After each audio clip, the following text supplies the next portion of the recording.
నమస్తే. ఇన్నాళ్ళు నన్ను సపోర్ట్ చేస్తూ, ఎంకరేజ్ చేస్తూ మీ ప్రేమని నాకు అందిస్తున్న ప్రతి ఒక్కరికి కృతజ్ఞతలు. అలాగే ఈ వీడియో కూడా ఖచ్చితంగా మీకు ఉపయోగపడుతుంది. లైక్, షేర్ అండ్ సబ్స్క్రైబ్ చేసి మీ సపోర్ట్‌ని నాకు అందించండి. అలాగే ఈ వీడియో పట్ల మీకున్న అభిప్రాయాన్ని కామెంట్ సెక్షన్‌లో కామెంట్ చేసి తెలియజేయండి. ఇప్పుడు వీడియోని చూద్దాం. నమస్తే. Welcome to our channel. నేను పద్మిని. ప్రస్తుతంతో పాటు వేదిక్ ఆస్ట్రాలజర్ అవినాష్ దాస్ ఉన్నారు. మాట్లాడదాం. అవినాష్ గారు నమస్తే అండి. నమస్తే అండి. బాగున్నారా? బాగున్నాను దేవుడి దయ వల్ల. ఓం నమః శివాయ. ఓం నమో వెంకటేశాయ. జెండర్‌తో సంబంధం లేకుండా ఆడవచ్చు, మగవచ్చు బ్యాడ్ హ్యాబిట్స్‌కి లోనవ్వటం అనేది చూస్తూ ఉన్నాం. ఇది మనం ఒప్పుకోవాలి. ఆడవాళ్ళు కూడా చాలా బ్యాడ్ హ్యాబిట్స్‌కి అడిక్షన్స్‌కి బాగా బానిసలైపోతున్నారు కదా! మీరు చాలా క్లయింట్స్ చూసి ఉండాలి. అటు ఆల్కహాల్ అవ్వచ్చు, స్మోకింగ్ అవ్వచ్చు, ఇంకొంచెం ముందుకెళ్ళి ఇంకేమైనా. ఇవన్నీ అసలు ఎందువలన ఏర్పడతాయి ఎవరికైనా? ఇప్పుడు అందరికీ వచ్చేయాలి కదా! జనరల్‌గా అందరికీ ఒకేలాగా ఉండాలి కదా! కొంతమంది ఎందుకు అడిక్షన్స్‌లోకి వెళ్తున్నారు? కొంతమంది ఎందుకు నీట్‌గా వాళ్ళ లైఫ్‌ని సాఫీగా సాగించుకుంటున్నారు? అంటే ఆస్ట్రాలాజికల్‌గా ఏ కాంబినేషన్స్ ఉంటే డెఫినిట్‌గా వీళ్ళకి బ్యాడ్ హ్యాబిట్స్ ఉంటాయనేది మీరు ప్రిడిక్ట్ చేస్తారు. వాటి నుంచి బయటపడాలంటే ఏం చేయాలి? ఏదైనా రెమెడీ ఉందా? ఇప్పుడు స్మోకింగ్ అండ్ ఆల్కహాల్ గురించి మాట్లాడుతున్నామండి. ఇప్పుడు ఏ మనిషికైనా రాహు ప్రభావం అనేది ఉంటుంది. డెఫినెట్‌లీ. ఫిజికల్ ప్రభావం వేరు, సైకలాజికల్ లెవెల్‌లో ప్రభావం వేరు. ఫిజికల్ అంటే? ఫిజికల్ అంటే దేహానికి. ఆయన ప్రభావం. ఆయన ప్రభావం. ఇప్పుడు ఆయన ప్రభావం దేహానికి పడినప్పుడు జన్మజాతకంలో అలాంటి వాళ్ళకి ఈ స్మోకింగ్ కావచ్చు, ఆల్కహాల్ కావచ్చు ప్రాబ్లం వస్తుంది. ఇప్పుడు సింపుల్గా చెప్పాలంటే మనిషికి దేహం అనేది లగ్నంలో వస్తుంది. సో రాహు ఒక అతనే కాదు, శని పడుతుంది, శుక్రుడు కూడా ఉంటుంది. ఈ బ్యాడ్ హ్యాబిట్స్ కి కారకాలు. ఇప్పుడు రాహుతో పాటు శుక్రుడు వస్తే కాస్ట్లీ బ్యాడ్ హ్యాబిట్స్ వస్తాయి. అంటే ఇప్పుడు మామూలు స్మోకింగ్ అండ్ ఆల్కహాల్ కొంచెం కాస్ట్లీ ఉంటుంది అనమాట. సో రకరకాలుగా ఉంటది. ఈ హ్యూమన్ డ్రగ్స్ లాంటివి అవి కూడా సో అది కూడా ఒక form of higher level. So ఇప్పుడు నేను చెప్పేది ఏంటంటే బేసిక్ గా రాహునే, ఎందుకంటే మాయ, ఈ స్మోకింగ్ కాబట్టి, ఆల్కహాల్ కాబట్టి అది పట్టేస్తుంది బాడీని, దేహాన్ని. అప్పుడు వదిలించడం కష్టం కాబట్టి దాన్ని బయట రావడానికి స్మోకింగ్ కానీ ఆల్కహాల్ కానీ స్టార్ట్ చేస్తారు. ఈ స్మోకింగ్ కానీ ఆల్కహాల్ కానీ ఒక్కసారి స్టార్ట్ అవుతే రాహు నెగిటివ్లో అలా అలా అలా అలా ఇంకా అది ఊపిలాగా తయారవుతుంది. ఇంకా మనిషి వదలలేడు. అక్కడి నుంచి బయటపడాలంటే చాలా కష్టం, ఫ్రాంక్ గా చెప్తున్నా. కొంతమందిలో చూస్తాం ఇది, ఎన్ని రీహాబిలిటేషన్స్ లో జాయిన్ చేసినా మళ్ళీ యథావిధిగా మళ్ళీ వెనక్కి వెళ్ళిపోవటమే ఉంటుంది. ఎందుకంటే అది జన్మల నుంచి వస్తుంది, ఒకసారిగే రాదు. అది జన్మల నుంచి వస్తుంది కాబట్టి ఒకసారి దానికి అలవాటు అయ్యాడంటే బయటపడడం చాలా కష్టం. ఫ్రాంక్ గా చెప్పాలంటే చాలా ట్రై చేస్తారు. రీహాబిలిటేషన్ సెంటర్ అంటారు, కౌన్సిలింగ్ అంటారు, పూజ అంటారు, హోమం అంటారు, చాలా చేస్తారు. కానీ ఆ మనిషి వదలలేడు. ఎందుకంటే అతనికి ఆ రకమైన వాసనలు అంటారు కదా, జన్మల నుంచి వస్తాయి, తప్పదు. బట్ వాళ్ళ ఫ్యామిలీ విక్టిమ్స్ గా మారేటటువంటి పరిస్థితి ఉంటుంది కదా. ఇప్పుడు ఇంట్లో ఆడవాళ్ళు, ఒకవేళ మగవాళ్ళు ఇలాగే బాధ్యత లేకుండా తాగుతూ కూర్చొని ఉంటే, ఎట్లా ఎదిగే పిల్లలు ఉంటే కనుక వాళ్ళ మీద ఎట్లాంటి ఇంపాక్ట్ చూపిస్తుంది? డెఫినెట్ గా బయటకు రావాలి నీ దరిద్రమైనటువంటి అలవాట్ల నుంచి. ఏం చేయాల్సి ఉంటుంది మరి? ఈ అలవాట్ల నుంచి ఫస్ట్ బయట రావాలంటే నేను ఫ్రాంక్గా ఒకటి చెప్తానండి. ఫస్ట్ అయితే ఫ్రాంక్గా చెప్తాను, రాహుకేతు పూజ చేయించుకోండి.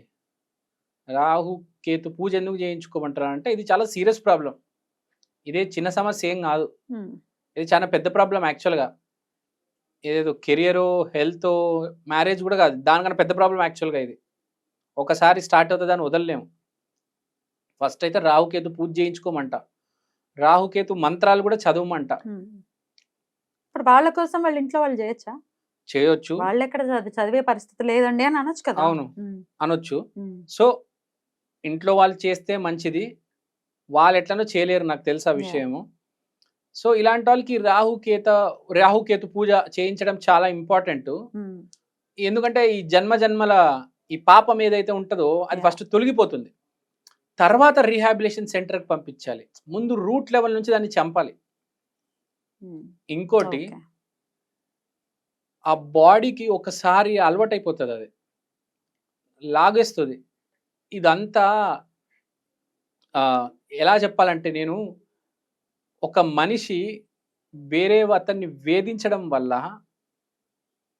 ఇది జరుగుతది. నువ్వు వేరే మనిషిని వేధిస్తే అతని కణాలు లాగేస్తాయి అతనికి. లోపల నుంచి అతను లాగేస్తది. ఒక మనిషిని ఒక మాట అంటే ఎదురోడు బాధపడితే ఆ శాపమే ఇది. ఇప్పుడు శాపాల గురించి మాట్లాడాలంటే ఇప్పుడు ఒక మనిషి జీవితంలో రానివ్వట్లేదు అంటే గురు శాపం, స్త్రీ శాపం, దైవ శాపం 3 అంటారు. గురు శాపం అయినా మనిషి ముందుకెళ్ళలేడండి. స్త్రీ శాపం తగిలినా మనిషి ముందు వాడు పెద్ద తోపైనా కావచ్చు. వాడు ప్రపంచంలో అతి పెద్ద తెలివితేటలున్నోడు కావచ్చు. దైవ శాపము, ఈ స్త్రీ శాపం తగులితే ఆగిపోతది ఆడి జీవితం. వాడు ఏమీ చేయలేడు. కానీ వాడికి అప్పుడప్పుడు ఏం జరుగుతదంటే పితృ కటాక్షం ఉంటది. సో, ఈ పితృ కటాక్షం ఉంటే ఏంటి మనిషి ముందుకెళ్ళిపోతాడు గానీ, ఈ శాపాల వల్ల ఆ స్మోకింగ్, ఆల్కహాల్ అనేది అలవాటయ్యి వాడిని వెనక్కి లాగేస్తాయి. సో, మనము వేరే వాళ్ళని దూషించకూడదు. అరే! వాడు గుడికెళ్తున్నాడురా, వాడేందిరా గుడికెళ్తే వాళ్ళని అవహేళన చేసేవాళ్ళు ఉన్నారు. అవహేళన చేస్తారండి. అవును, అవును. గుడికెళ్ళే వాడిని అస్సలు ఏం అనకూడదు. మగపిల్లల్ని అయితే మరీ ఘోరంగా. ఇప్పుడు ఆడపిల్లలంటే ఓకే వెళ్తారు. హ్మ్. పెద్దగా ఇది గాని. మగపిల్లలైతే ఏంట్రా నీకేం పోయే కాలం నువ్వు గుడికెళ్తున్నావు అని చెప్పి ఏడిపించడం ఏంటి అసలు? సెన్స్ ఉందా ఆ మాటలు మాట్లాడటానికి? తప్పు కదా! సో, ఈ అలవాట్లన్నీ శాపం నుంచొచ్చేవి. అతనేదో బానిస అయిపోయాడు. మన అందరం అనుకుంటాం గానీ రూట్ లెవెల్ ఆలోచించం. రూట్ లెవెల్ ఏందంటే ఒక శాపం ఉంటది ఒక మనిషికి. ఎందుకు వదలలేకపోతున్నాడు? బేసిక్‌గా చాలా సింపుల్‌గా చెప్తాను చూడండి. గురువు అంటే శరీరంలో లివర్ కదా! హ్మ్. మీరు స్మోకింగ్ చేసినా, ఆల్కహాల్ చేసినా పాడయ్యేది లివర్. లివర్. అంటే ఇతనికి దైవ శాపం ఉండుంటది. దానివల్ల దానికి దానివల్ల బానిస అవుతారు. ఎట్లా? దైవానికి వీళ్ళు నమ్మాలి. ఫస్ట్ దైవాన్ని నమ్మాలి. గుడికెళ్ళాలి. 10 మందికి చెప్పాలి. ఉంటది ఒకటి. వేరే వాళ్ళని అవహేళన చేయకూడదు. ఇంకోటి వీళ్ళ ఇంట్లో వాళ్ళు రాహుకేత పూజ చేయించాలి. ఒకసారైనా రెగ్యులర్‌గా ఏమైనా ఒకసారి చేయించండి. ప్లస్ గురువు కటాక్షం ఉండాలండి. రాహుని ఎదుర్కోవాలంటే గురువునే ఎదుర్కోగలడండి.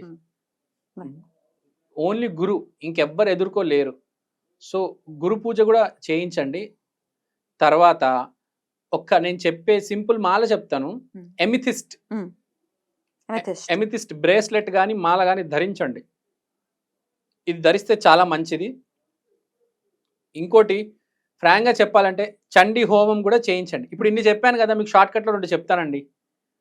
చండీ హోమం, రాహుకేతు పూజ చేయించండి. First point.